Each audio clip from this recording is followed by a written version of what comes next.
Good morning, everybody. The 10,085th meeting of the Security Council is called to an order.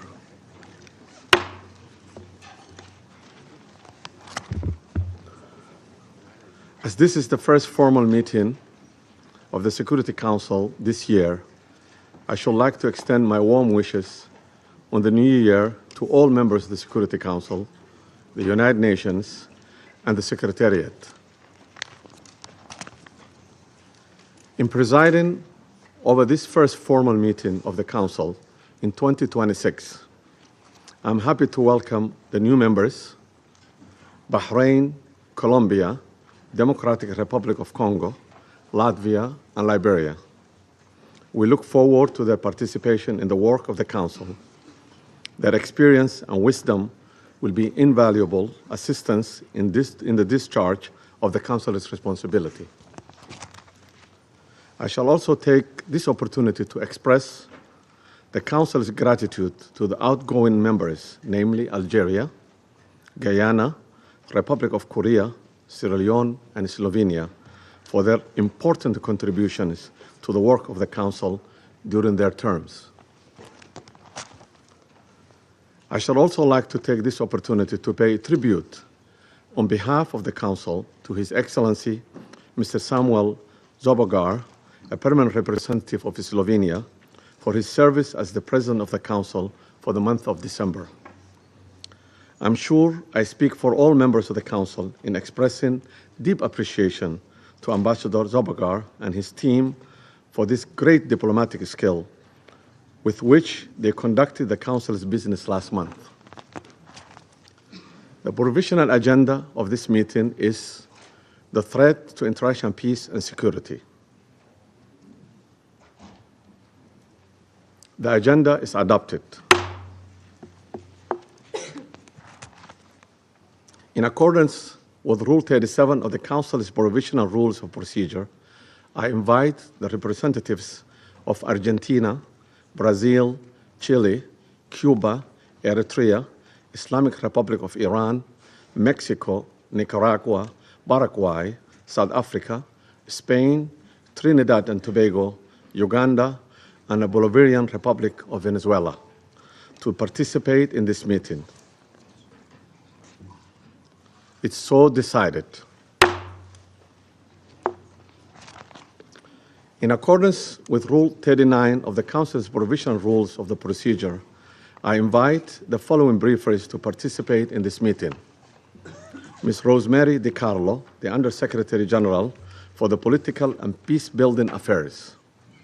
Mr. Jeffrey Sachs, President of UN Sustainable Development Solutions Network and Director of Center for Sustainable Development at Columbia University, and Ms. Mercedes de Freitas, Founder and Executive Director of Transparencia Venezuela.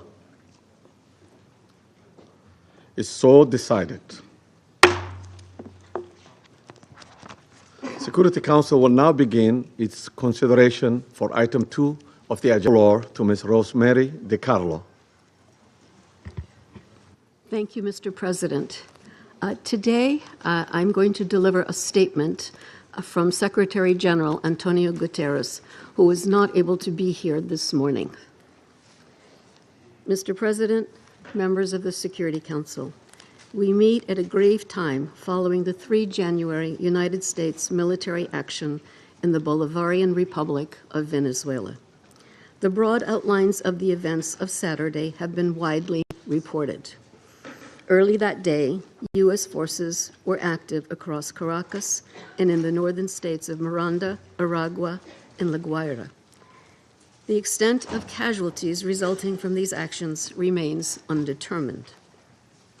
In a statement on social media on Saturday, President Donald Trump announced the conduct of a, I quote, large-scale strike against Venezuela and its leader, President Nicolas Maduro, end quote. During a press conference on Saturday, President Trump stated, and I quote again, "We are going to run the country until such time that we can do a safe, proper, and judicious transition," end quote, set for how relations between and among states are conducted. Mr. President, the situation in Venezuela has been a matter of regional and international concern for many years now. Attention on the country only grew following the contested presidential elections in July 2024. The panel of electoral experts I appointed at the Venezuelan government's request to accompany the elections highlighted serious issues. We have consistently called for the full transparency and the complete publication of the results of the elections. As reported to the Council on 23 December, the Office of the High Commissioner for Human Rights has cataloged serious violations. On 3 January, Venezuelan interim President Delcy Rodriguez invoked an emergency decree throughout the national territory, extending additional security powers to the government. Mr. President, the latest developments follow a period of heightened tensions beginning in mid-August, as discussed in this Council on 2 previous occasions. I have consistently stressed the imperative of full respect by all for international law, including the Charter of the United Nations, which provides the foundation for the maintenance of international peace and security. I remain deeply concerned that rules of international law have not been respected with regard to the 3 January military action.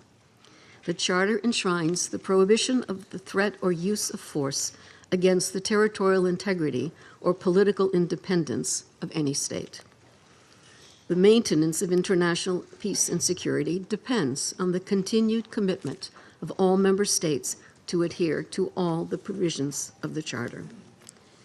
Mr. President, Venezuela has experienced decades of internal instability and social and economic turmoil.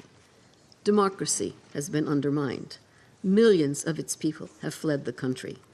The situation is critical, but it is still possible to prevent a wider and more destructive conflagration.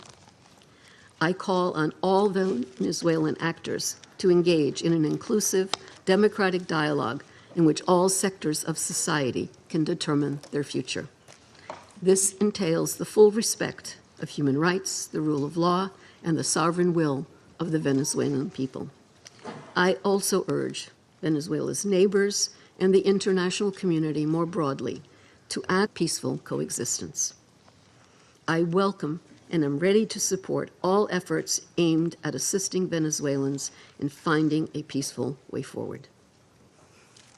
Mr. President, Excellencies, in situations as confused as complex as the one we now face, it is important to stick to principles. Respect for the UN Charter and all other applicable legal frameworks to safeguard peace and security. Respect for the principles of sovereignty, political independence, and territorial integrity of states. The prohibition of the threat or use of force. The power of the law must prevail. International law contains tools to address issues such as illicit traffic in narcotics, disputes about resources, and human rights concerns. This is the route we need to take. Thank you, Mr. President. I thank Ms. DiCarlo for her briefings. I now give the floor to Mr. Jeffrey Sachs. Mr. President, distinguished members of the Security Council, the issue before the Council today is not the character of the government of Venezuela. The issue is whether any member state, by force, coercion, or economic strangulation, has the right to determine Venezuela's political future or to exercise control over its affairs. This question goes directly to Article 2, Section 4 of the United Nations Charter, which prohibits the threat or use of force against the territorial integrity or political independence of any state. The Council must decide whether that prohibition is to be upheld or abandoned. Abandoning it would carry consequences of the gravest kind. Let me offer some background. Since 1947, the United States foreign policy has repeatedly employed force, covert action, and political manipulation to bring about regime change in other countries. This is a matter of carefully documented historical record. In her book, Covert Regime Change, political scientist Lindsay O'Rourke documents 70 attempted U.S. regime change operations between 1947 and 1989 alone. These practices did not end with the Cold War.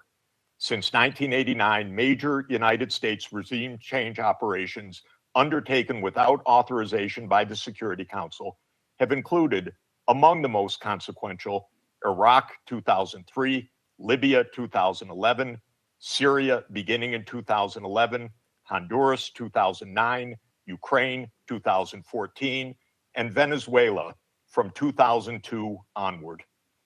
The methods employed are well established and well documented. They include open warfare, covert intelligence operations, instigation of unrest, support for armed groups, manipulation of mass and social media, bribery of military and civilian officials, targeted assassinations, false flag operations, and economic warfare.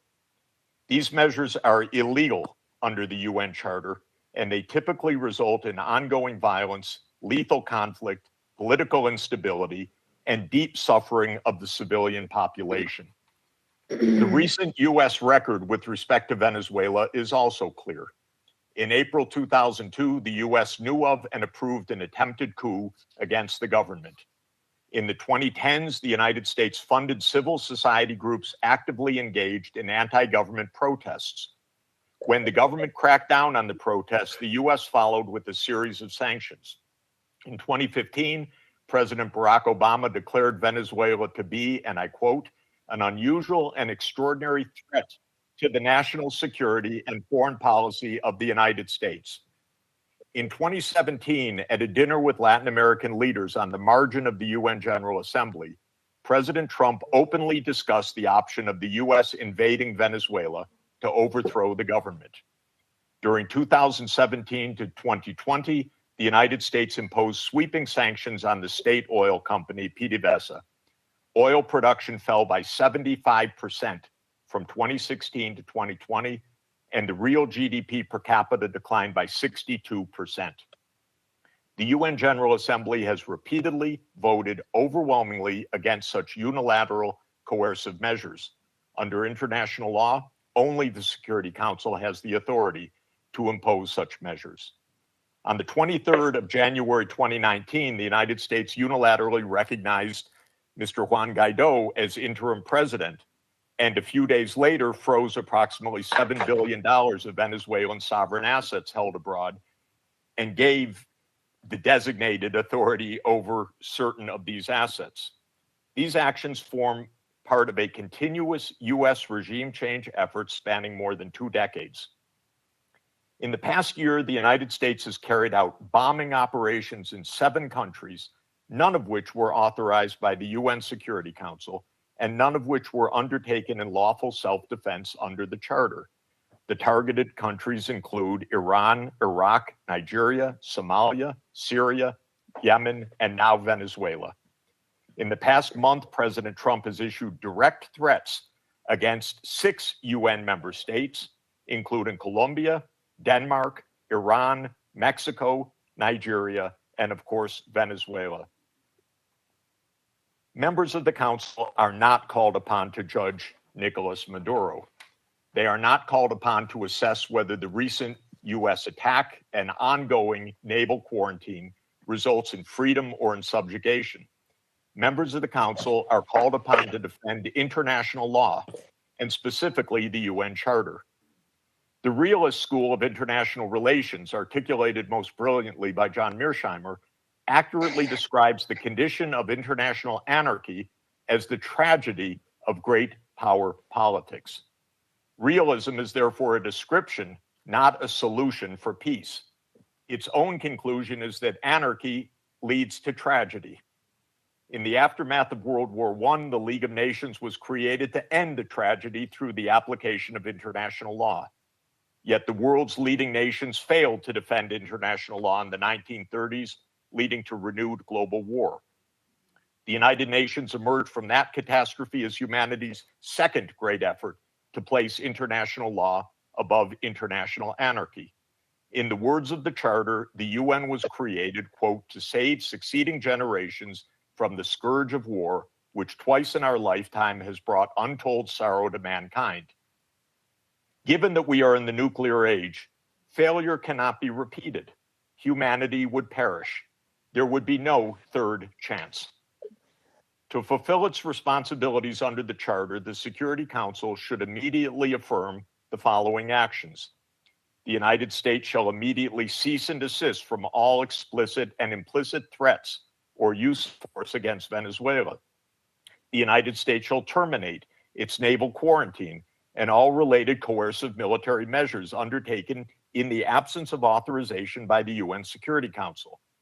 The United States shall immediately withdraw its military forces from within and along the perimeter of Venezuela, including intelligence, naval, air, and other forward deployed assets positioned for coercive purposes.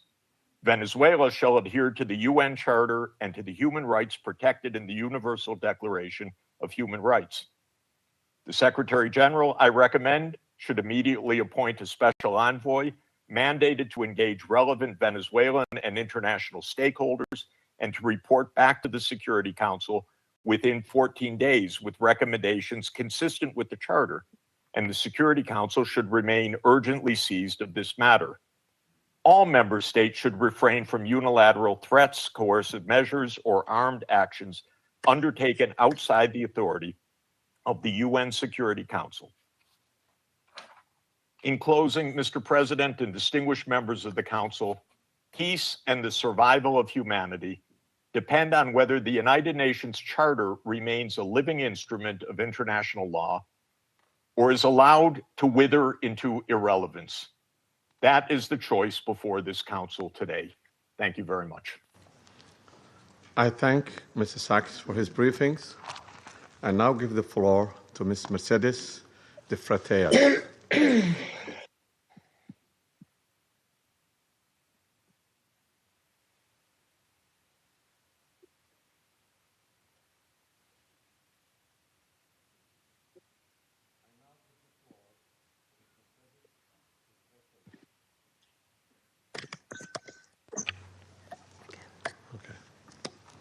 My apology. I now give the floor to Ms. Mercedes de Freitas. Good morning. I speak in Spanish. Please give the translation. Buenos días, embajadores, Good morning, representantes de estados y ambassadors, gobiernos. Gracias representatives por esta of oportunidad. states and governments. Thank you very much for giving me this opportunity to speak. Sí, no me escuchan. Can you hear me? Aló, ¿me escuchan? Can you hear me?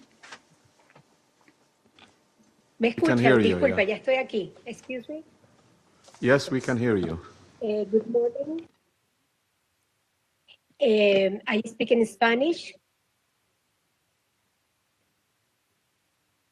Buenos días, señores embajadores, Good morning, representantes de ambassadors, estados. representatives Gracias por esta of oportunidad heads of de state and presentar los government. resultados de Thank you investigación to desde Transparencia enable me to Venezuela, tell you something about Transparency que hemos estado Venezuela, desarrollando para the work that we have been doing para la He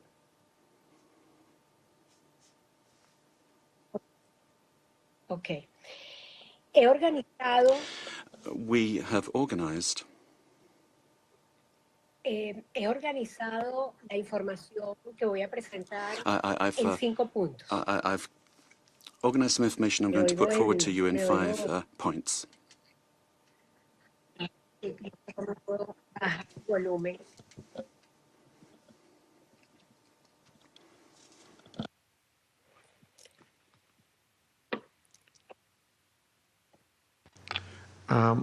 Continue. Bueno, he organizado la información que voy a presentarles en 5 puntos. I've arranged the information I'm going to give to you in around 5 points. Let me make the most of my time. First of all, one, the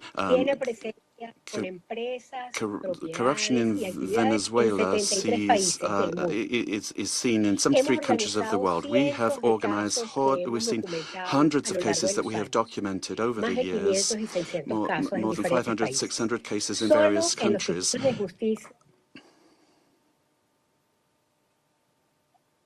Continue, we can hear you. Go ahead, continue.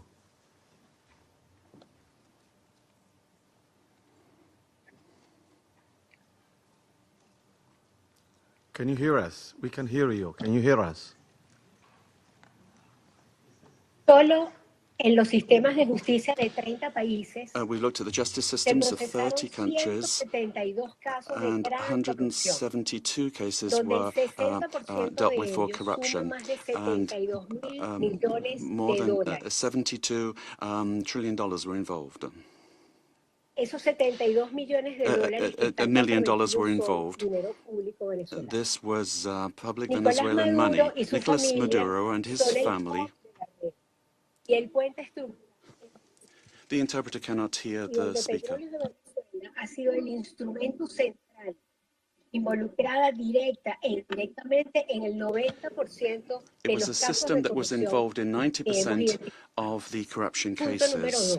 Point number 2, the national criminal organizations. Con la administración de Nicolás Maduro. The interpreter cannot hear the speech to provide sufficient interpretation. I apologize. Para facilitar, soportar, impulsar, proteger y dirigir las operaciones ilícitas. Las economías ilícitas de oro, droga, extorsión y trata de personas alcanzaron en 2024 $8.000 billones. Can you hear us? Ms. Freitas? De la producción de oro, ¿sí? Can you hear us? The interpreters cannot hear you. Can you slow down and raise your voice a little bit? Hay un delay. There's a delay, says the speaker. The problem the interpreter is having is with the quality of the sound, which is insufficient for interpretation. Sí, It's not the speed. dígame. Sí, la oigo con delay. Sí, sí I'm la oigo. hearing you, but with a delay, says the Sí, la speaker. escucho. I can hear you, though. Okay. Please proceed now.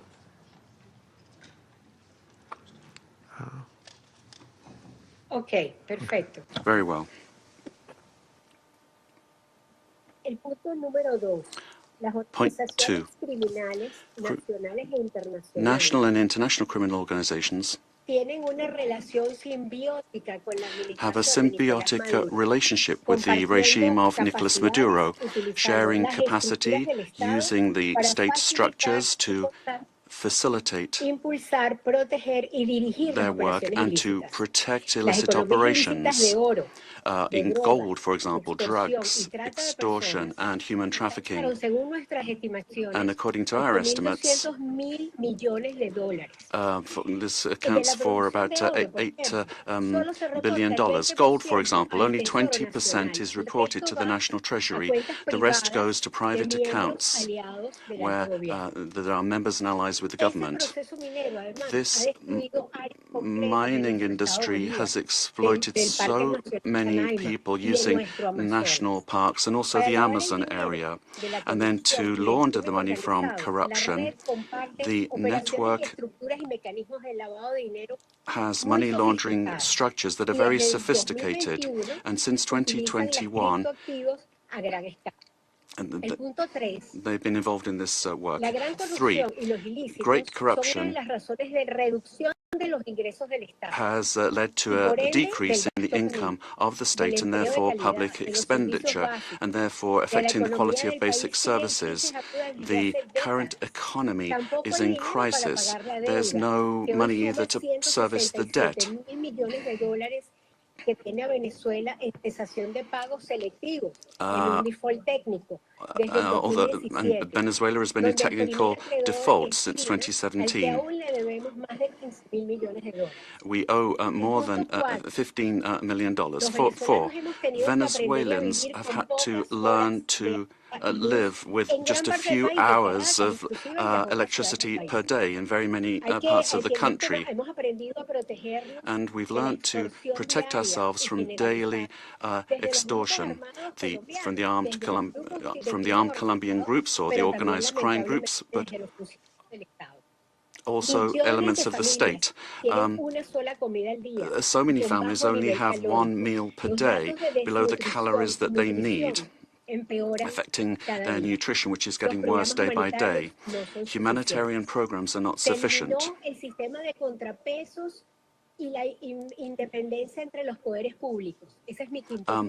And then 5, there's no checks and balances between government departments. The government has captured all institutions, beginning with the justice institutions and also the oil company responsible for the majority of income for the country. In order to maintain control and the impunity of these illicit operations, a repressive system that's getting worse and worse is being applied.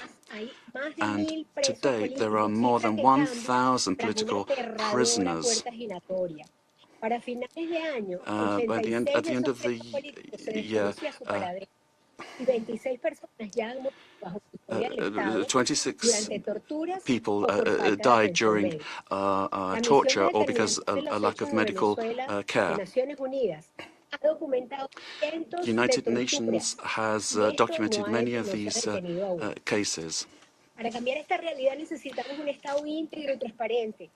We need a transparent state that is accountable, that will guarantee the rule of law and human rights, that will protect public goods for everyone without privilege, a system that's autonomous and independent. We need investment in building capacity that will enable us to have a dignified life. We must respect the will of the Venezuelan people to live in peace and democracy. And finally, a request to you. Freedom for all political prisoners in the country. Thank you very much. I thank to Ms. Freitas for her briefing. I now give the floor to those council members who wish to make statements. I give the floor to the representative of Colombia. Señor Presidente, Mr. President, Colombia would like to thank Somalia in your quality as President of the Security Council for having quickly responded to our request to convene this emergency meeting, as well as thanking China and Russia for their support for holding of this meeting. And we wish you, Mr. President, una exitosa gestión durante este mes de enero, a successful month managing the work of the para la Council paz, la at a seguridad particularly internacional. delicate time for international peace and Asimismo, security. agradezco a la I'd also like to Secretaria General thank para Asuntos Políticos Undersecretary General y de for Political Consolidación Affairs de and Paz de las Peace Building Naciones of the United Unidas Nations y a los oradores and invitados the por sus invited briefers. We presentaciones. thank them all for their Esta es la primera intervención briefings. de Colombia This en is el the first Consejo time de Colombia is Seguridad taking the como el floor in the miembro Security no Council as a permanente para el non-permanent periodo member for the 2026, period 2027. 2026-2027. Colombia asume esta Colombia responsabilidad is con taking on this profundo sentido de responsibility deber with y a lo deep hace. sense of duty, Desde el primer and día, we are going to do this from the first day, defending international law and the purposes and principles enshrined in the United Nations Charter. International peace and security, the peaceful settlement of disputes, the prohibition of the use of force, sovereign equality, respect for the territorial integrity and political independence of all states. Colombia condemns categorically the events that occurred in the early morning of the 3rd of January in Venezuela, where we saw multiple explosions and air activity over Caracas and other areas of the country as part of a military attack carried out by the United States, which included bombings of civilian and military infrastructure, creating panic amongst the population. All of this represents clear violations of the sovereignty, political independence, and the territorial integrity of Venezuela. There is no justification whatsoever under any circumstances for the unilateral use of force to commit an act of aggression. Such actions constitute a serious violation of international law and the United Nations Charter, including the prohibition on the use or the threat of the use of force, the principle of the respect for sovereignty and the full authority of states over their territory, including their natural resources, the territorial integrity of states, and the principles of collective defense, particularly when they directly endanger the population and civilian assets. Defending these principles is not an option. Indeed, it's a common obligation that we have in order to preserve international peace and security. We need to remember that the provisions of the Charter allow for the use of force only under exceptional circumstances, in legitimate defense in the face of an armed attack, or when there is an express authorization by this Council in accordance with Chapter 7. And even in those cases, this does not amount to assuming political control of another state. In this regard, we reject any unilateral military action, any act that could worsen the situation or endanger the civilian population. And we would call for a de-escalation and non-resort to the use of force, which endangers people finding themselves in this delicate situation. They must be the absolute priority. We have learned from our experience that the civilian population is always the one that pays the highest price in armed conflict. Mr. President, Latin America and the Caribbean have proclaimed themselves to be a zone of peace, and this collective commitment and will of our region must be respected. Unilateral action that is contrary to international law endangers regional stability, increases insecurity, and worsens the already complex conditions being faced by the civilian population, with devastating effects that will transcend the sovereign borders of Venezuela to have a direct impact on countries of the region, such as Colombia. In order to act preventively, Colombia has engaged in measures to protect the civilian population and preserve the stability of the border, addressing the possible needs of the population, particularly the migrant population, in coordination with local authorities. Colombia has been and will continue to be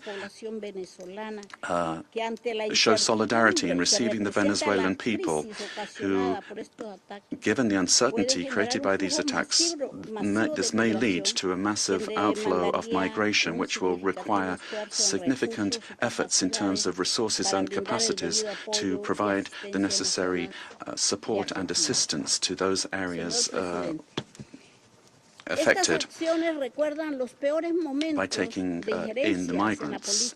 Mr. President, these actions that we have seen remind us of the worst interference in our area in the past, in our zone of peace, and calls to mind the commitment that we have as states to resolve our differences peacefully through dialogue and negotiation or other forms of peaceful settlement in full accordance with international law and with its instruments to which we have subscribed at the hemispheric and regional levels, such as the Charter of the Organization of American States.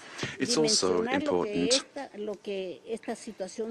to understand the dimension of this situation for international peace and security beyond our region, particularly when a permanent member of the Security Council takes the decision to use force and assume control unilaterally of another sovereign state, with the aim, amongst other things, of taking its natural and strategic resources. This is very worrisome for the international community, the international order that was established after the Second World War, and flagrantly violates international law and is in clear contradiction with the United Nations Charter and the very goal for which this council was created.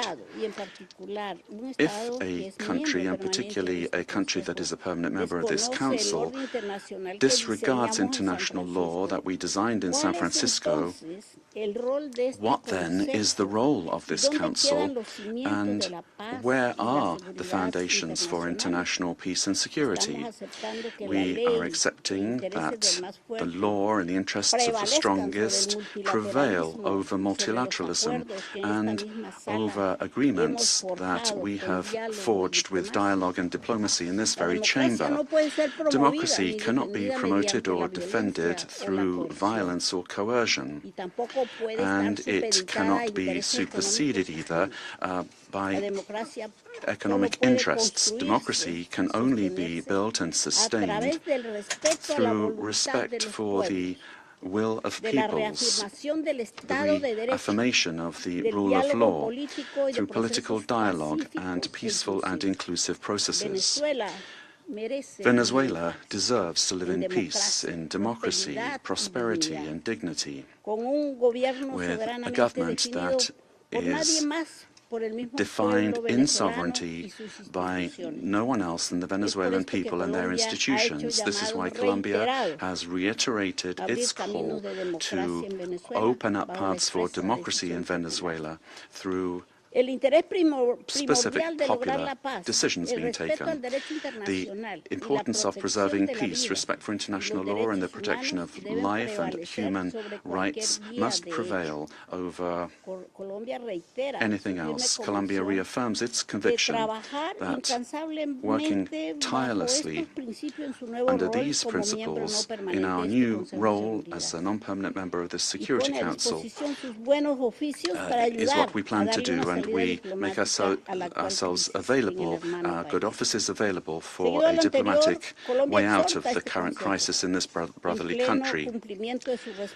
We will meet our responsibility, primary responsibility, to maintain international peace and security. And given the seriousness of the events, we will continue to pay attention to this issue. And we'd also like to thank the Secretary General of the United Nations for providing his good offices to defend the purposes and principles of the United Nations Charter, to activate channels for mediation available to him and facilitate dialogue with the parties concerned, looking in the search for alternatives that will make it possible to find a way out of the situation led by Venezuelans themselves and provide assistance to Venezuelans that need this. In conclusion, we'd urge the parties to exercise maximum caution and restraint, to de-escalate tensions and to follow dialogue and diplomatic channels and develop mechanisms to avoid continued flagrant violations of international law. This will require the help of the United Nations and of regional organizations. Thank you very much, Mr. President. I thank the representative of Colombia for her statement and now give the floor to the representative of Russian Federation. Mr. President, first and foremost, we wish to congratulate you on your accession to the presidency of the Security Council. And second, we wish to welcome the newly elected members of the Security Council. The beginning of this new year shocked all of those throughout the world who cherished the hope that respect for international law and non-intervention in domestic affairs of other states, as well as a reliance upon diplomacy and seeking of compromise, became key principles in the work of the new U.S. administration.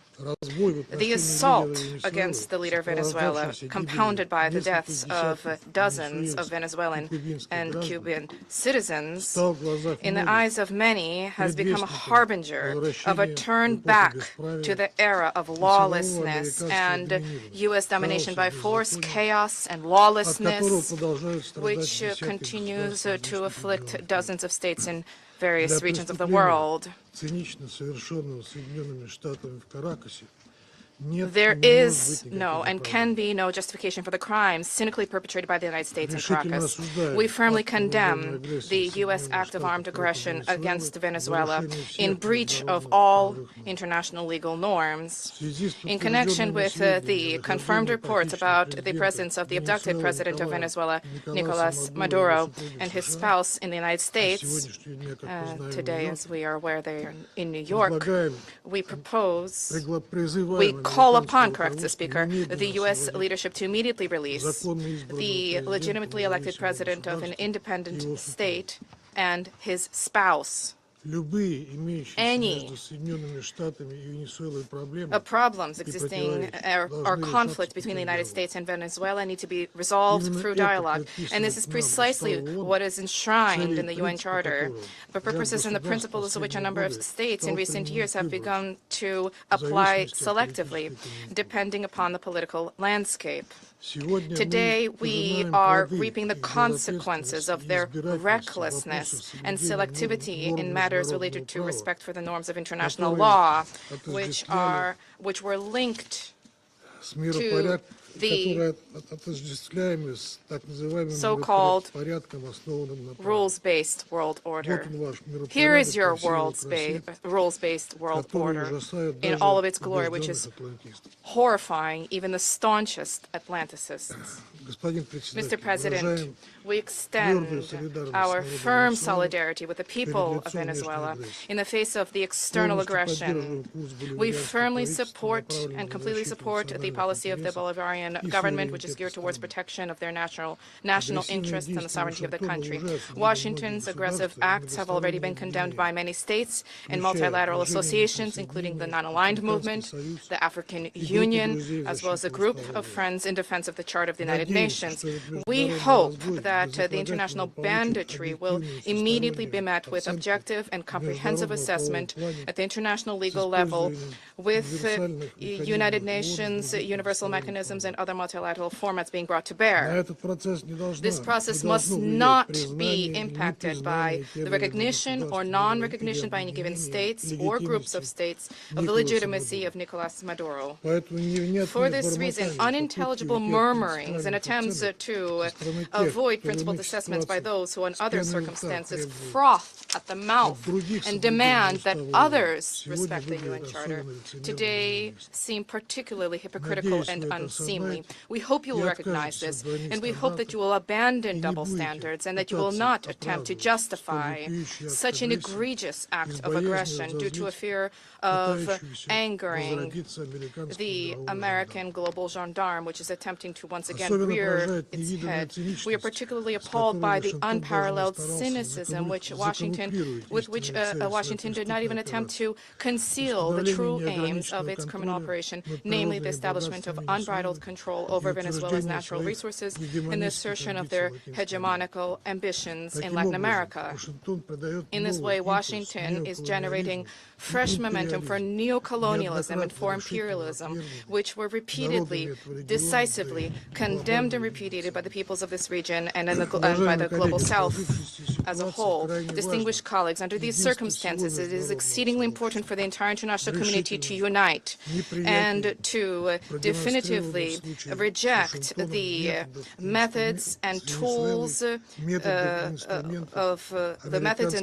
U.S. military foreign policy, which have been demonstrated in the case of Venezuela. This is the only way it is possible to compel Washington to revisit and to abandon their dangerous misconceptions. As we stated during previous meetings on Venezuela, the bell now tolls across the region, ringing for every country of the Western Hemisphere. The bell is ringing for all UN member states and for the future of the organization itself. Failing to hear this call today is tantamount to projecting cowardice and the lack of principle, essentially blessing ongoing encroachments of international law and rejecting civilized international conduct as a whole. We cannot allow the United States to proclaim itself as some kind of a supreme judge which alone bears the right to invade any country, to label culprits, to hand down and to enforce punishments, irrespective of notions of international law, sovereignty, and non-intervention. Is this the world we sought to attain as we marked the 80th anniversary of the adoption of the Charter of the United Nations, when we all signed on to the relevant Security Council presidential statement? Is this the aim of United Nations reform, which we all advocate? Or has the United Nations and Security Council thereof, do they no longer exist? And is there need now to seek from Washington a patent to rule, so to speak? And is the self-determination of every person's and their right to determine their future worthless? These are the questions that we all must address today. And if this response is sincere, if it is principled, then perhaps the U.S. leadership, too, which openly is asserting intention to run another country for the benefit of the United States, they will perhaps glance at their own constitution, their constitution of the United States, which begins with the words, "We the people of the United States," and will begin, in fact, to recognize the sovereignty of other states rather than deposing inconvenient regimes. Thank you. I thank the representative of Russian Federation and now give the floor to the representative of China. President. 中方支持安理会就美国对委内瑞拉发动军事打击召开紧急会议。感谢迪卡洛副秘书长宣读古特雷斯秘书长的通报。我认真听取了苏浩人的发言，欢迎委内瑞拉常驻代表和其他国家代表出席会议。1月3日，美国悍然对委内瑞拉发动大规模军事打击，强行控制委内瑞拉总统马杜罗 seized Venezuelan President Nicolas Maduro and his wife and took them out of the country. It claimed that it will run Venezuela and even didn't rule out launching a second round of military operations on an even larger scale. China is deeply shocked by and strongly condemns the unilateral, illegal, and bullying acts of the U.S. For some time now, the international community has repeatedly expressed grave concern over the U.S. sanctions, blockade, and threats of force against Venezuela. The Council convened 2 emergency meetings, during which Secretary-General Guterres, many Council members, and countries in the region and beyond unanimously called for abiding by the UN Charter and the international law, maintaining calm and restraint, resolving disputes peacefully, de-escalating tensions, and safeguarding regional stability. However, as a permanent member of the Council, the U.S. has disregarded the grave concerns of the international community, wantonly trampled upon Venezuela's sovereignty, security, and legitimate rights and interests, and seriously violated the principles of sovereign equality, non-interference in internal affairs, peaceful settlement of international disputes, and the prohibition of the use of force in international relations. These principles constitute the fundamental tenets of the UN Charter and form the cornerstone of maintaining international peace and security. The U.S. has placed its own power above multilateralism and military action above diplomatic efforts, posing a grave threat to peace and security in Latin America and the Caribbean, and indeed internationally. China firmly opposes this, and the international community has also expressed widespread grave concern and strong condemnation. We urge the U.S. to heed the overwhelming voice of the international community, abide by international law and the purposes and principles of the UN Charter, cease infringing upon the sovereignty and security of other countries, stop toppling the government of Venezuela, and return to the path of political solutions through dialogue and negotiations. We call on the U.S. to ensure the personal safety of President Maduro and his wife and to release them at once. We support the Council in fulfilling its primary responsibility to maintain international peace and security, and we support all efforts by the UN Secretary-General, regional countries, and organizations that contribute to promoting dialogue and de-escalating the situation. President, the lessons of history are a stark warning. Military means are not the solution to problems, and the indiscriminate use of force will only lead to greater crisis. The U.S. bypassed the Council to launch military operations against Iraq, blatantly attacked Iran's nuclear facilities, and imposed economic sanctions, military strikes, and even armed occupations on multiple countries in Latin America and the Caribbean. These actions have caused persistent conflict, instability, and immense suffering for the ordinary people. Did these actions bring peace and stability? Did they bring development and prosperity? The international community sees this clearly. Venezuela is an independent sovereign state with every right to defend its sovereignty and national dignity. Countries in Latin America and the Caribbean are important forces in maintaining world peace and stability and promoting global development and prosperity, and they have every right to independently choose their development paths and partners. No country can act as the world's police, nor can any state presume to be the international judge. China firmly supports the government and people of Venezuela in safeguarding their sovereignty, security, and legitimate rights and interests. We firmly support the regional countries in upholding the status of Latin America and the Caribbean as a zone of peace. We demand that the United States change its course, cease its bullying and coercive practices, and develop relations and cooperation with regional countries on the basis of mutual respect, equality, and non-interference in international affairs. China stands ready to work with the regional countries and the international community to strengthen solidarity and cooperation, uphold fairness and justice, and jointly safeguard peace and stability in Latin America and the Caribbean. I thank you, President. I thank the representative of China for the statement, and now give the floor to the representative of Liberia. Thank you, Mr. President.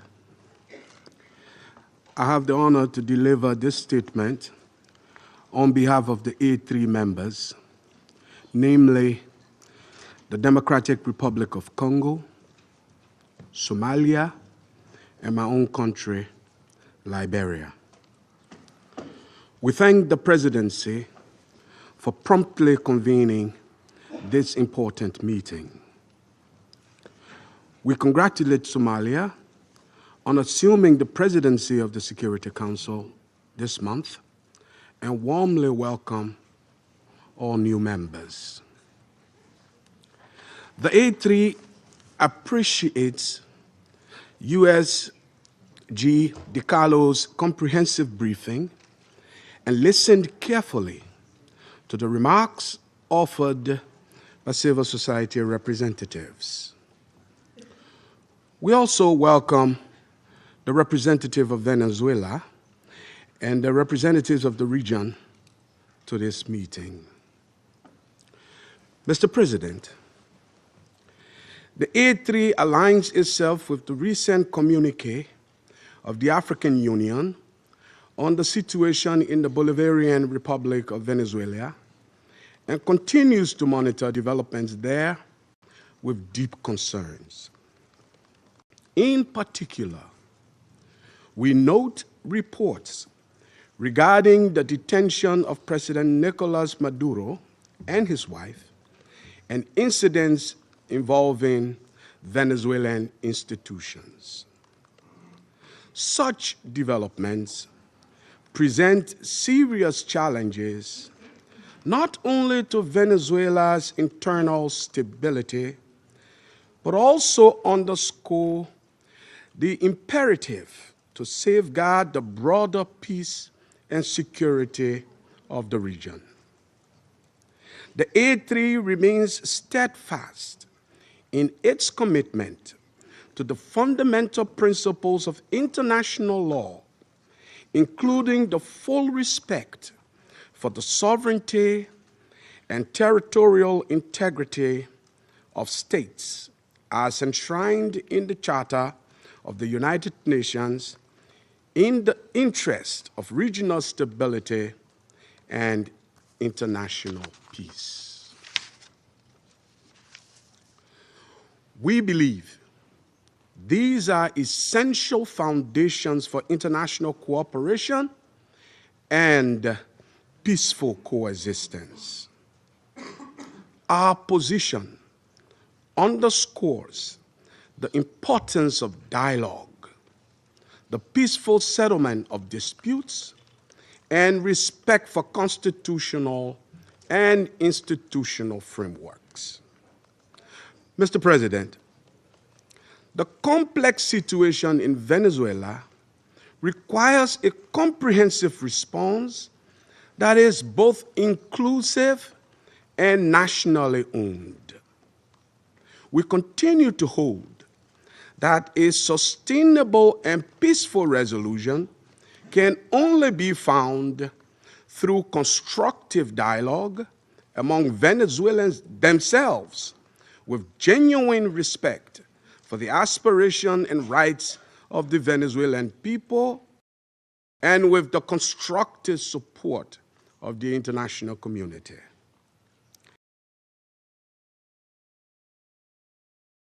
Of Venezuela and reiterates the African Union's commitment to peace and mutual respect nations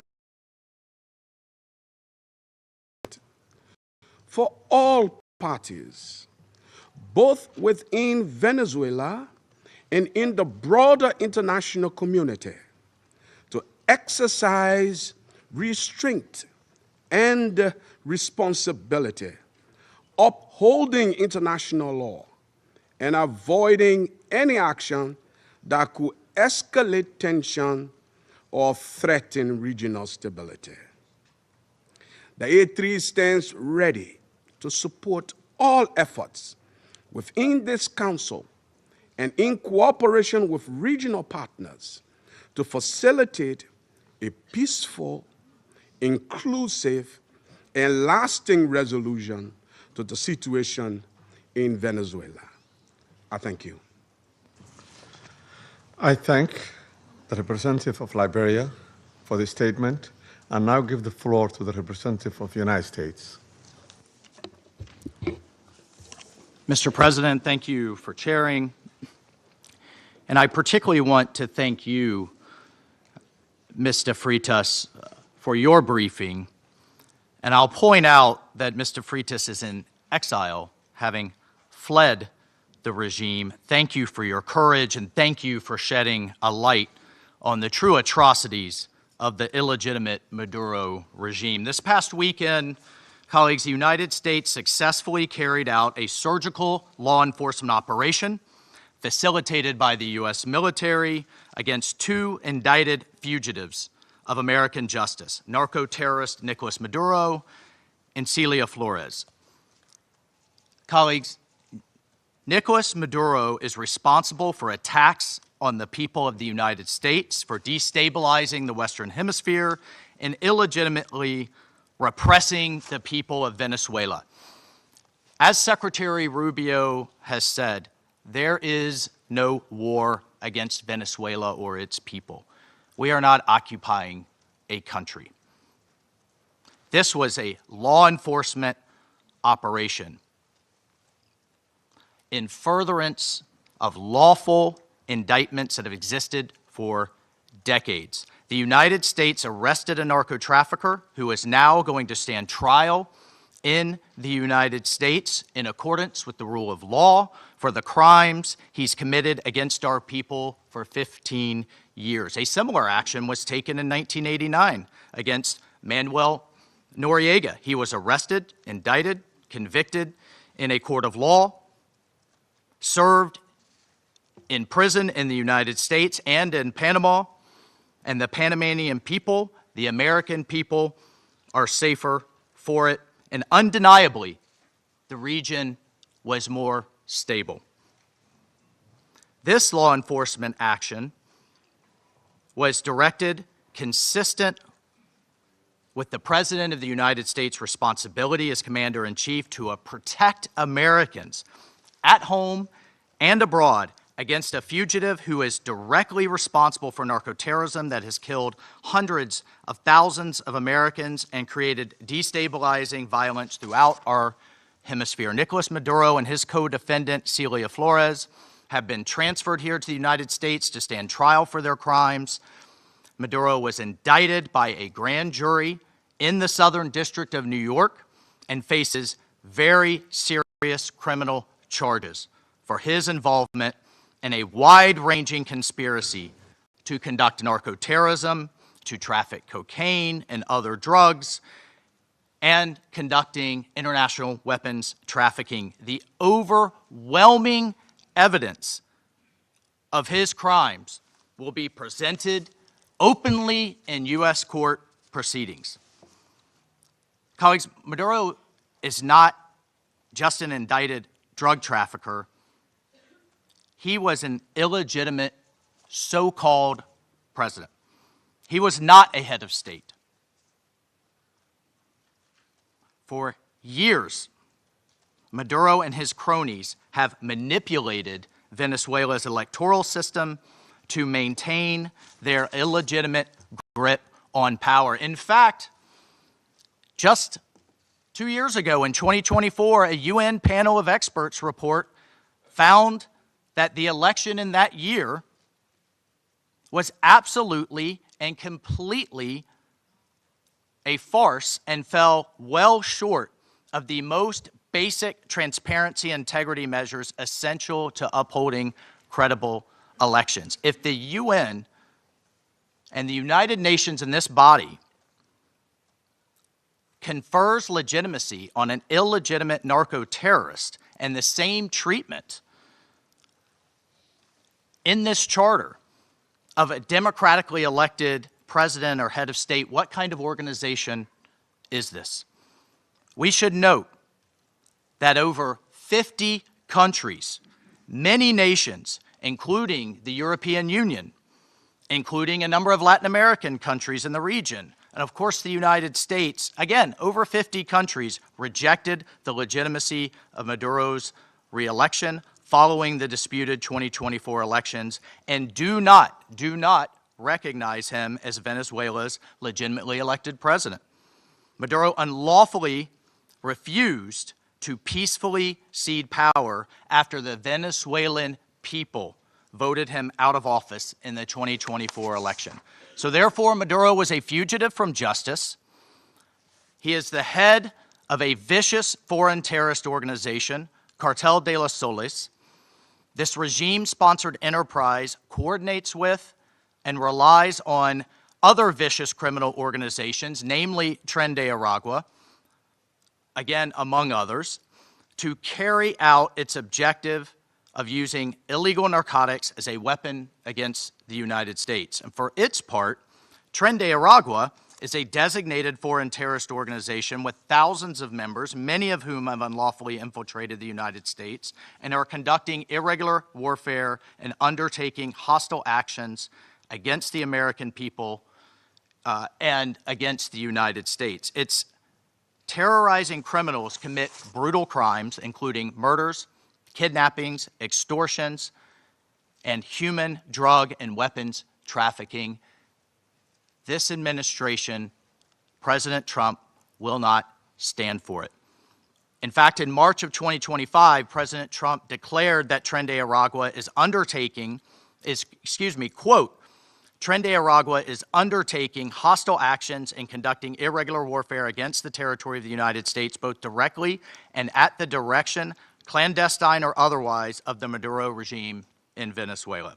Maduro and his cronies have partnered with some of the most violent and prolific drug traffickers and narco-terrorists in the world for decades, facilitating the flood of illegal drugs coming in the United States, estimated to be several hundred tons annually.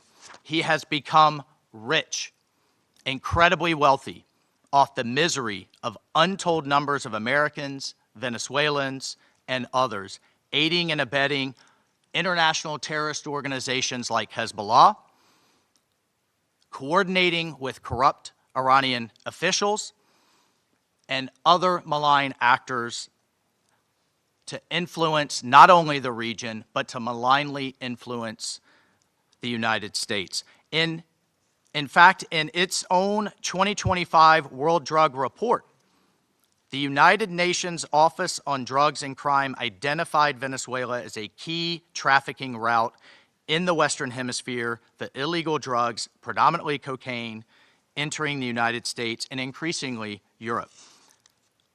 As Secretary Rubio stated just yesterday, this is the Western Hemisphere. This is where we live, and we're not going to allow the Western Hemisphere to be used as a base of operation for our nation's adversaries and competitors and rivals of the United States. You can't turn Venezuela into the operating hub for Iran, for Hezbollah, for gangs, Cuban intelligence agents, for malign actors that control that country. You cannot continue to have the largest energy reserves in the world under the control of adversaries of the United States, under the control of illegitimate leaders, and not benefiting the people of Venezuela and stolen by a handful of oligarchs inside of Venezuela. But it doesn't stop there. Numerous UN and international human rights organizations have issued reports documenting serious human rights abuses by the Maduro regime, including reports of extrajudicial killings, political prisoners, torture, and arbitrary and unlawful detentions. In fact, over 8 million Venezuelans have fled the country, destabilizing their neighbors in the region and creating the world's largest refugee crisis. Members of this council, colleagues, the United States wants a better future for Venezuela. We believe a better future for the people of Venezuela and for the people of the region and the world is stabilizing the region and making the neighborhood that we live in a much better and safer place. And this is why millions of Venezuelans that have fled this brutal regime are celebrating and cheering around the world as this body pontificates, including those celebrating are including in my home state of Florida, where hundreds of thousands of Venezuelans have fled this regime's brutality. I want to reiterate, President Trump gave diplomacy a chance. He offered Maduro multiple off-ramps. He tried to de-escalate. Maduro refused to take them. President Trump made it clear that the narco-terrorism must stop, and yet it continued.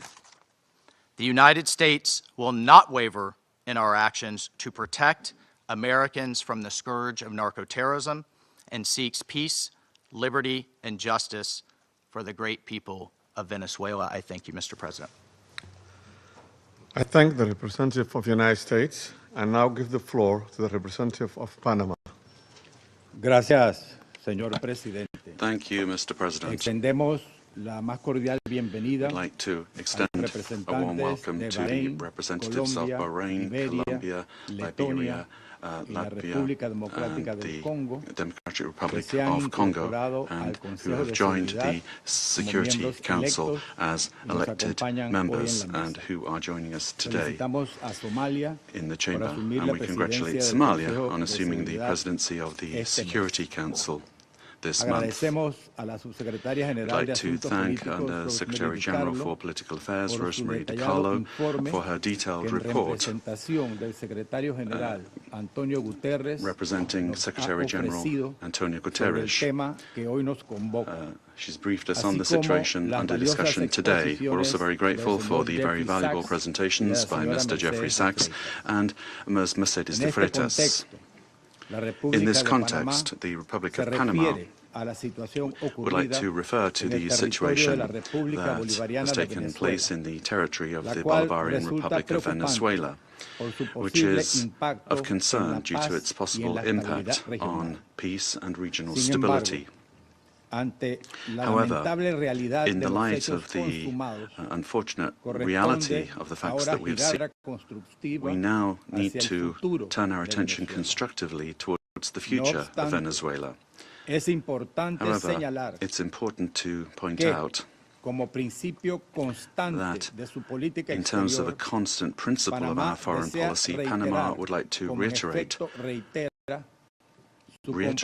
our unfailing commitment to multilateralism, to the sovereignty of states, and to the unrestricted respect for international law, especially the principles enshrined in the United Nations Charter, including non-intervention, respect for territorial integrity, and the prohibition of the use of force. This is mentioned in Article 2 of the United Nations Charter.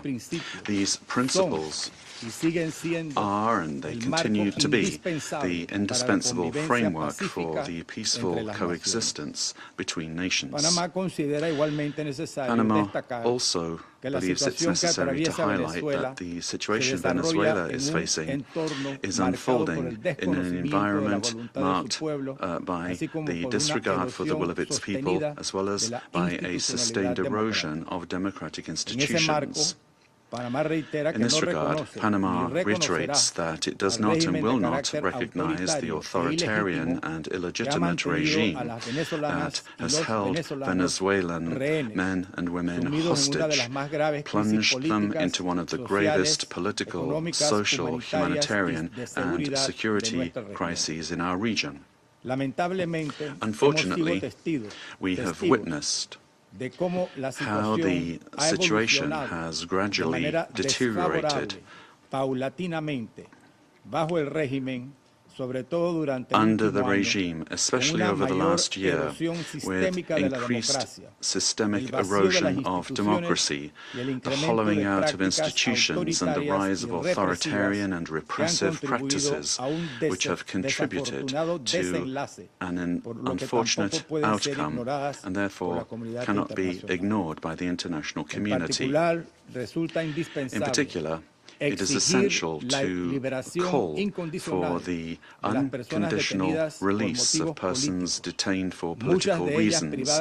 Many of them have been deprived of their liberty merely for raising their voices in a context in which dissentary sectors. The elected government has the teams and work programs ready to be implemented immediately, guaranteeing an orderly transition that provides the rule of law, respect for human rights, and confidence. In line with this commitment, Panama proudly safeguards the electoral records that reliably certify said victory as testimony to the inalienable right of the Venezuelan people to determine their own political destiny.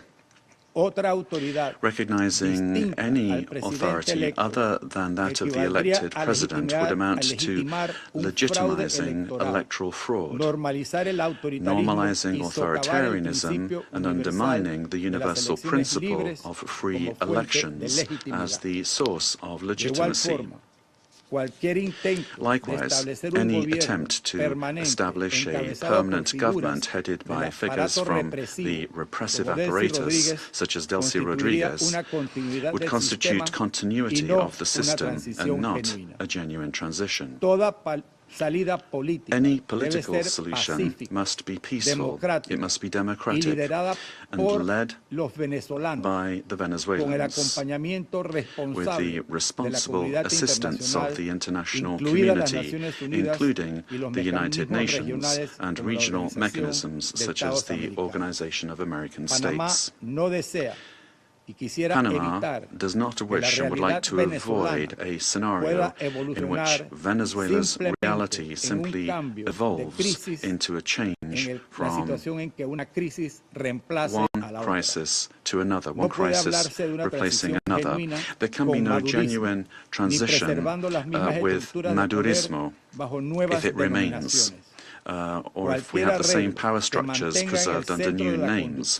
Any arrangement that keeps figures associated with the repressive apparatus at the center of governance would, in practice, constitute continuity of the system and not a real transition.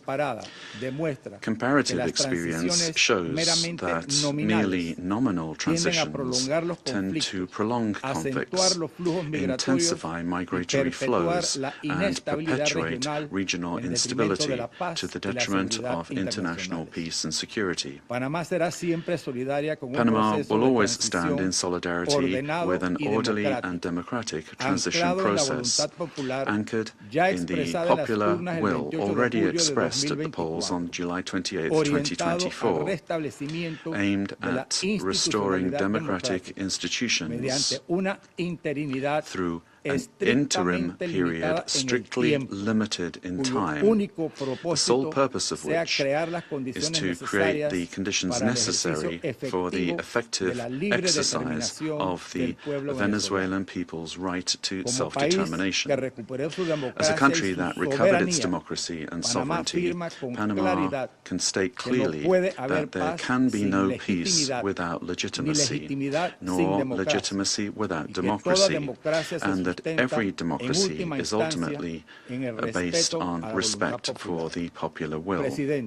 Mr. President, Panama, due to our commitment to multilateralism and international law, in its capacity as member of the Security Council, will continue to contribute responsibly to collective efforts aimed at preserving peace, strengthening democracy, and supporting legitimate and sustainable solutions anchored in the sovereign will of peoples and respect for international law. Thank you very much. I thank the representative of Panama for the statement and now give the floor to the representative of Latvia. Thank you, Mr. President. At the outset, I would like to congratulate Somalia on assuming the presidency of the United Nations Security Council in January, and wish you all success. Latvia takes its seat on the Council with a profound sense of honor and responsibility for this role. And let me thank Under-Secretary General Rosemarie DiCarlo for today's briefing on behalf of the Secretary General, and I thank the invited briefers. The Security Council bears primary responsibility for the global efforts to uphold peace, security, and rule of law worldwide. Latvia recalls that under all circumstances, the principles of international law and the UN Charter must be upheld. All efforts now focus on ensuring de-escalation and stability in Venezuela, based on inclusive dialogue and broad societal support. Latvia encourages all relevant actors to prioritize diplomatic efforts and work collectively towards a peaceful, democratic, and sustainable future for Venezuela. Latvia stands in solidarity with the people of Venezuela and their right to freedom and democracy, rights that were not respected by the Maduro regime during 2024 presidential elections and before, and which remain unmet to this day.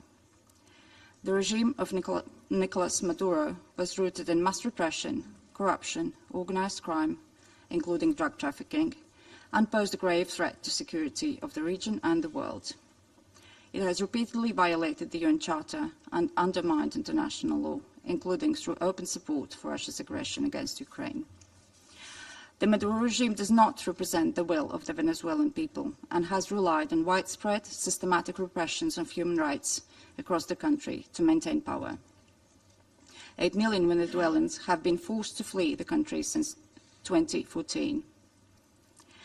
Latvia also remains committed to working jointly together with partners to counter global transnational organized crime networks, including in Latin America and Caribbean.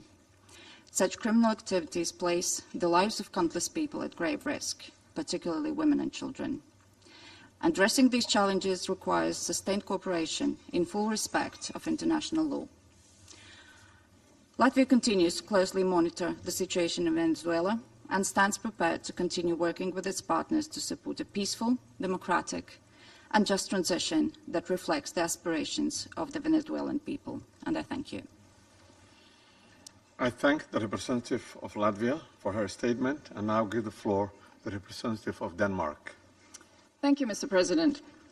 And let me also thank Under-Secretary General DiCarlo for her briefing on behalf of the Secretary General. We also listened carefully to the briefing by Ms. de Freitas and Mr. Sachs. Mr. President, Denmark joins the Secretary General in expressing deep concern over the evolving situation in Venezuela. Since this Council met to discuss the situation 2 weeks ago, we have seen a drastic escalation, culminating in a large-scale military operation on January 3rd. At our last meeting, Denmark urged all actors to strictly adhere to international law and to de-escalate tensions and exercise the necessary restraint. Today, we echo the Secretary General in his concern regarding the worrying implications of this military action.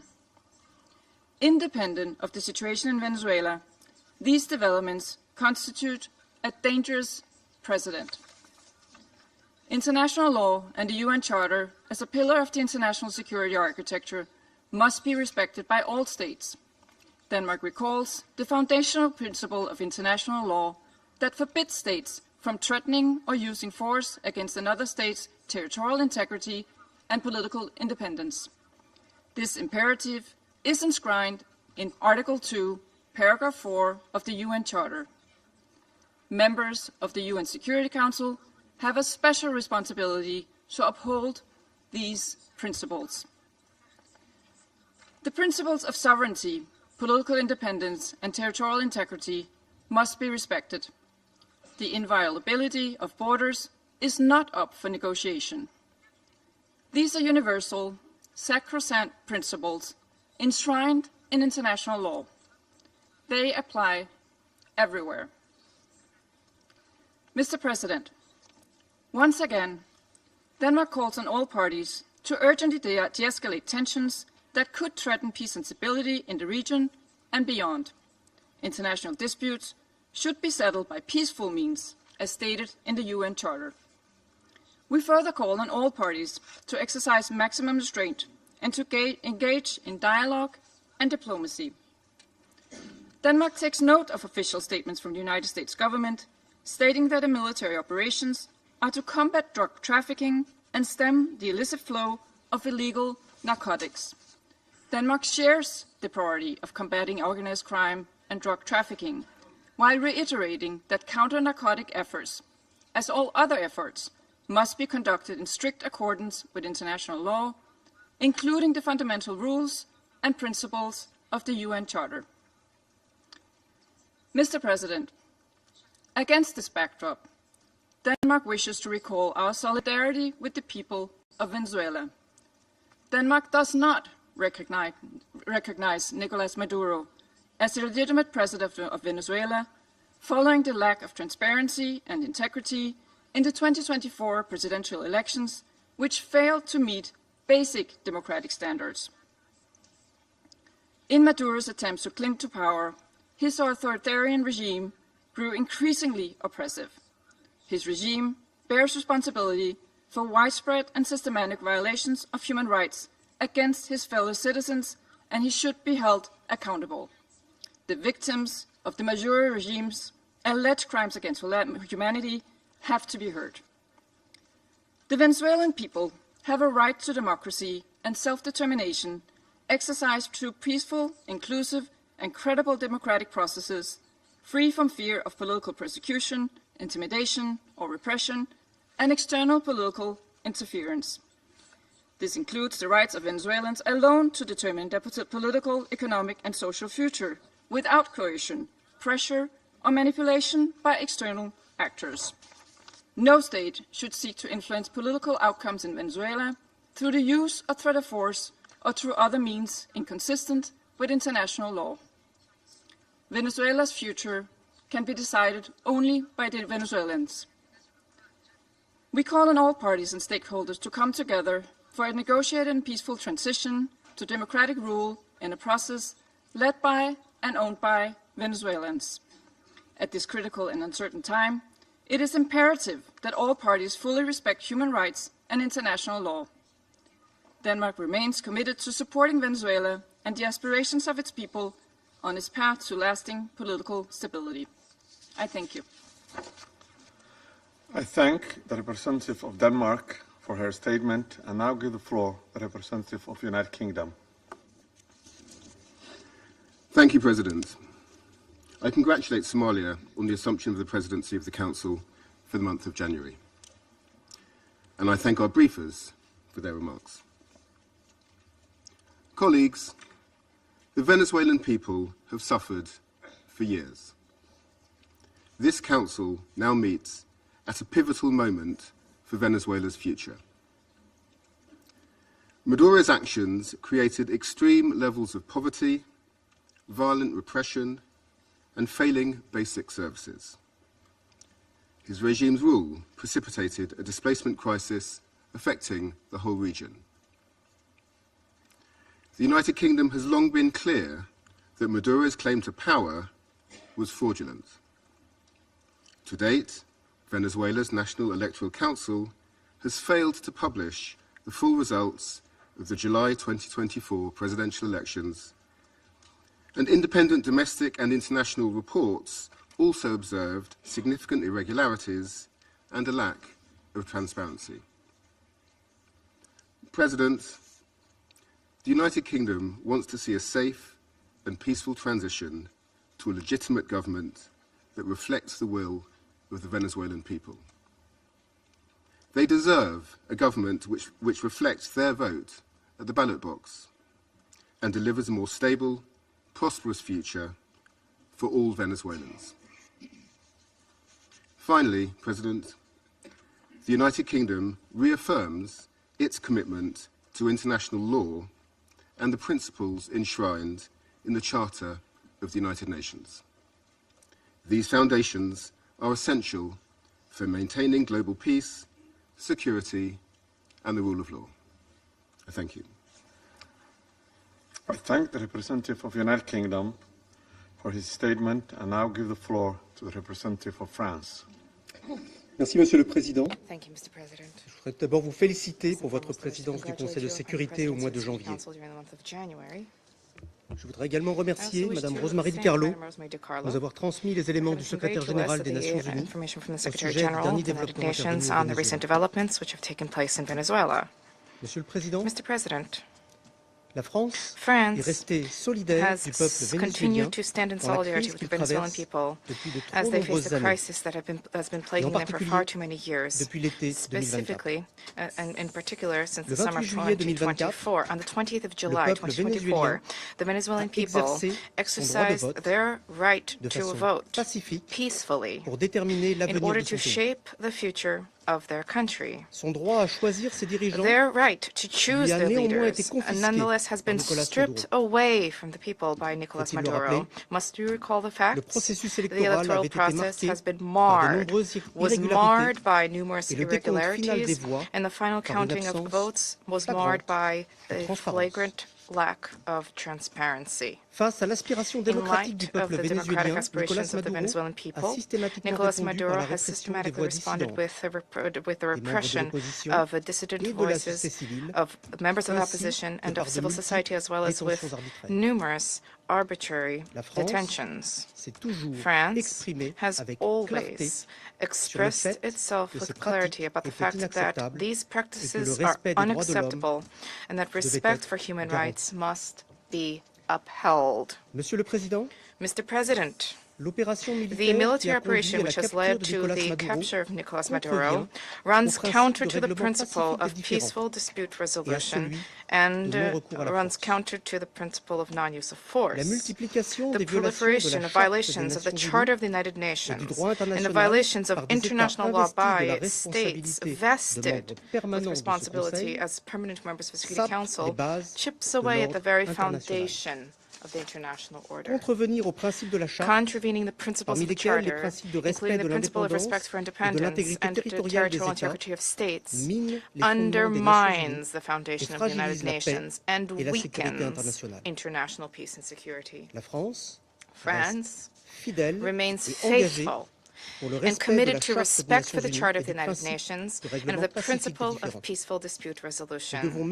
We have an obligation to uphold these principles at all times and in all places. Respect for these principles is indispensable. Mr. President, France wishes to reiterate her commitment to respect for the will of the Venezuelan people. The transition which is currently being opened up for Venezuela needs to be peaceful and democratic and carried out in a manner which respects the choice of the Venezuelan people, a sovereign people. This transition must be led by and for the Venezuelans. La France se tient prête avec les États de la région et ses partenaires de l'Union européenne à soutenir le dialogue en vue de la restauration de la libre expression démocratique au Venezuela free democratic expression in Venezuela. We stand ready to support regional stability. This also needs to be the role of the Security Council. Thank you. I thank the representative of France for the statement and now give the floor to the representative of Bahrain. Mr. President, I wish to take this opportunity to congratulate first and foremost the Federal Republic of Somalia on its presidency of the Security Council during this month of January. We wish you every success. We also wish to take this opportunity to thank delegations whose mandate at the Council ended, namely Algeria, Guyana, the Republic of Korea, Sierra Leone, as well as Slovenia. We wish to thank them for their significant contributions to the attainment of the goals and the mission of the Council. I also wish to thank Madam Rosemary DiCarlo, Undersecretary General for Political and Peacebuilding Affairs, for her valuable briefing related to the latest developments which have taken place at in the Bolivarian Republic of Venezuela, and I wish to thank other briefers as well.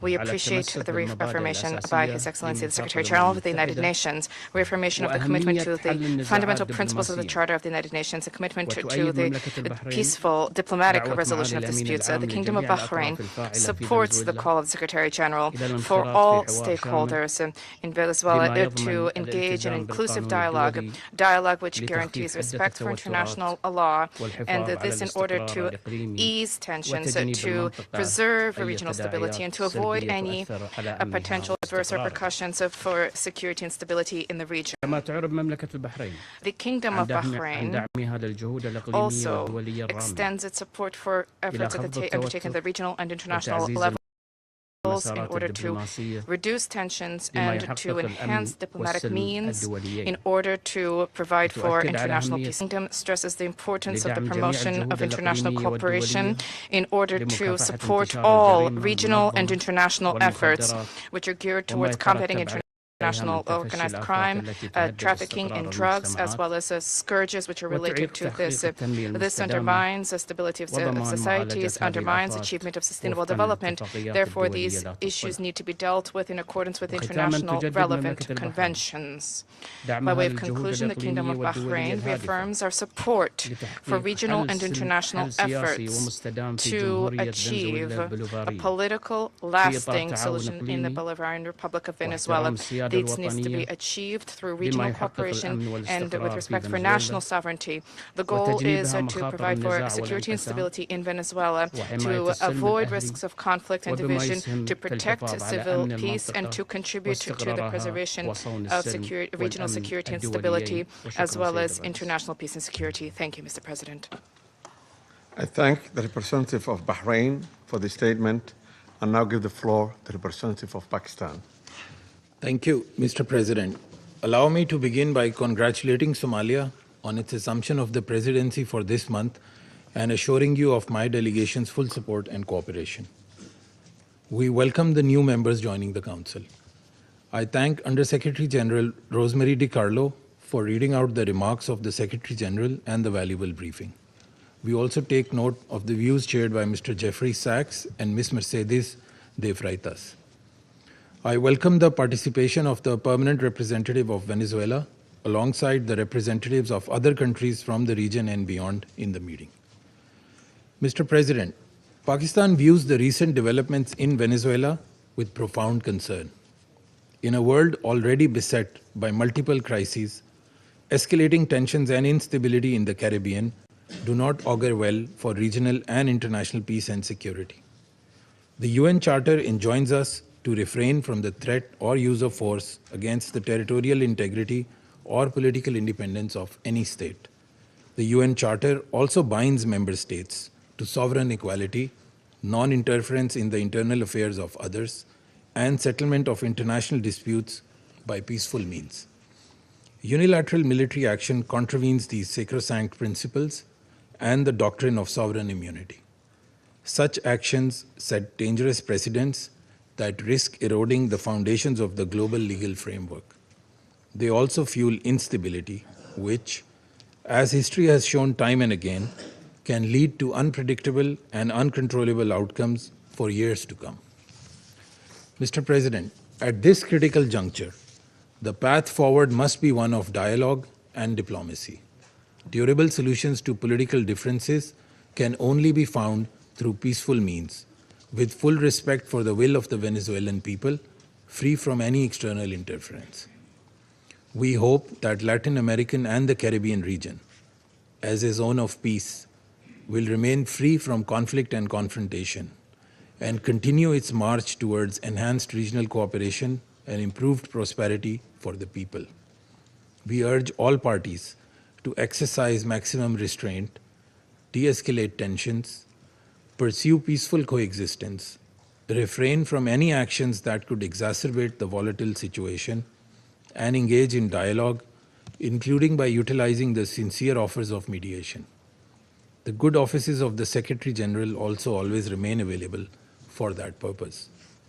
Lastly, Mr. President, I affirm Pakistan's commitment to contributing constructively to the discharge of the Security Council's primary responsibility for addressing the threat to international peace and security by diffusing tensions, promoting pacific settlement, and upholding respect for international law and the UN Charter. Peace and stability of Venezuela and the welfare and prosperity of its people, with full ownership, must be the overriding objective of all efforts. I thank you. I thank the representative of Pakistan for the statement and now give the floor to the representative of Greece. Thank you, Mr. President. At the outset, I would like to congratulate Somalia for assuming the presidency of the Council for the month of January, and I would like to welcome the newly elected members joining the Council. I would also like to thank USG DiCarlo for her briefing on behalf of the Secretary General, as well as Mr. Sachs and Ms. De Freitas for their remarks. Mr. President, Greece is closely monitoring developments in Venezuela. We urge all actors to exercise maximum restraint and to refrain from actions that would deepen the crisis and undermine prospects for peace and stability. Greece reiterates that the Charter of the United Nations and international law, including human rights law, must always be respected. We also recall the obligation of all parties to protect civilians, especially in times of heightened tensions. Greece shares the priority of combating transnational organized crime and drug trafficking, which pose a significant security threat worldwide. We reiterate that these challenges should be addressed through sustained cooperation in full respect of international law. Mr. President, Greece firmly believes that dialogue and diplomacy are the only viable tools for a peaceful transition and a sustainable resolution of the crisis. We join the Secretary General in encouraging all actors in Venezuela to engage in inclusive and meaningful dialogue in full respect of human rights, democratic principles, and the rule of law. We have long been clear that Nicolas Maduro's and illegitimate president's claim to power lacks legitimacy. Greece has not recognized the results of the rigged elections of July 28, 2024, and has always supported initiatives aimed at achieving a democratic solution for Venezuela. We stand firmly with the people of Venezuela in their pursuit of a democratic future, and we express the hope that the recent events will lead to this effect. The voices of all Venezuelans need to be heard, and they deserve governance that reflects their will through peaceful and inclusive processes. In this spirit, we will continue to support efforts aimed at achieving a peaceful, negotiated transition that ensures the will of all Venezuelans is fully respected. Greece stands ready to support all regional and international efforts aimed at the peaceful resolution of the crisis in line with the Charter of the United Nations and international law. I thank you. I thank the representative of Greece for this statement and now give the floor to the representative of Bolivarian Republic of Venezuela.